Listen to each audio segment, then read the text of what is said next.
Hello, Steve White, Trickboy89 for Steve Arts 89. Well, they are doing a next generation release, the Legacy Collection the Picard Legacy Collection, which is essentially the Next Generation collection. So it's all 7 seasons of Next Generation, the Next Generation films, and season 1 to 3 of Picard.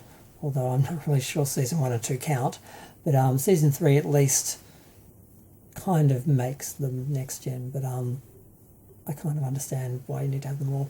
But they could have skipped the first 2 seasons and just released the first season and no one would have cared.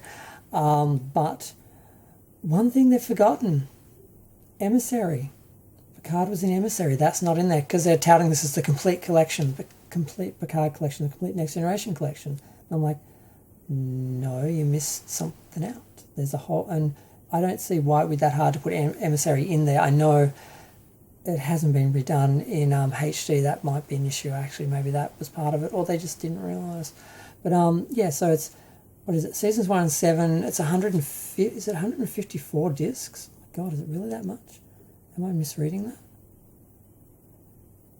No, 54 individually numbered Blu-ray discs. No, that's not right. How did I get that in my head? It's 54 individually numbered discs and unique packaging and everything.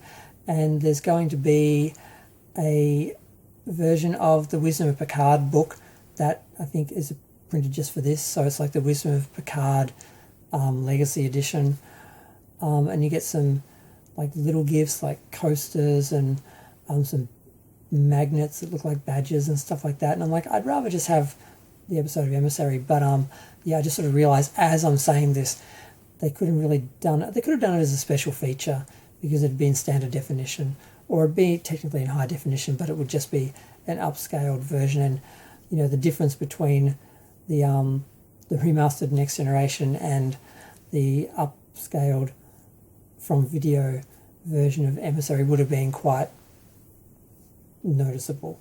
But I think they still could have included it in the special features, or maybe actually spent money to actually remaster that one episode just so it can be part of that whole collection, and also to give us at least one Deep Space Nine adventure that would almost be like a movie, and they could then release it on Blu-ray as like the standalone movie for the opening of the show, the premiere episode.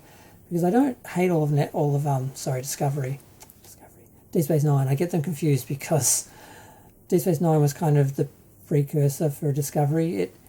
Discovery did what Deep Space Nine tried to do or wanted to do, which was basically try and destroy Next Generation Star Trek, because you know, people on the production team, who I won't mention by name, hated Next Generation, hated Gene Roddenberry, and as soon as he was gone, and as soon as he died, they wanted to make their version of Star Trek, which is basically a whole other science fiction show.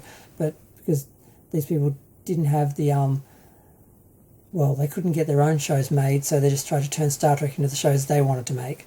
Instead of just making Star Trek, because apparently that was degrading to them to just make a Star Trek show. They didn't want to make their shows when they were there, because fans wanted more Star Trek, and they were being paid to make Star Trek, but they were trying to make their own shows.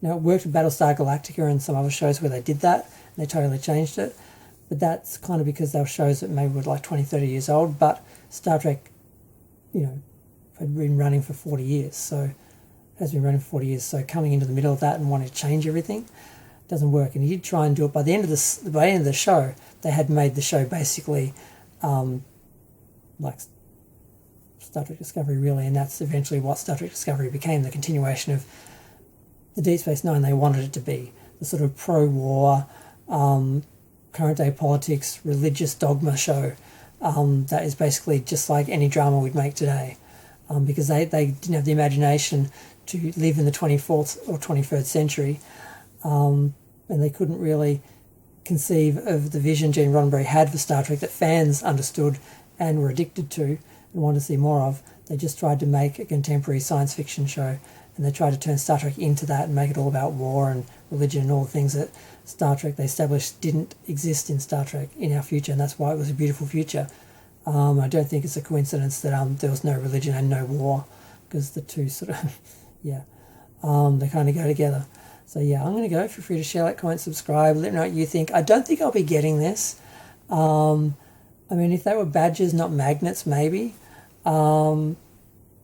I mean, it'd be nice to have a set that matches, but I don't really like the design, the red and everything. But it's got a box. I don't know, because I have the single next gen Blu-ray releases, and I was hoping they'd do this in DVD and do DVD versions of the next gen remastered ones as well. But because people are really sick of the old next generation videos, the DVDs have been around for 20 years.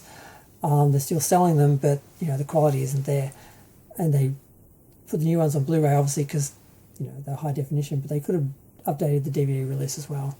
So I was hoping for something like that, but it doesn't look like we're getting anything new. And it's not a full Picard collection because it's not including Emissary, which he was in. But I'm going to go. I made my point.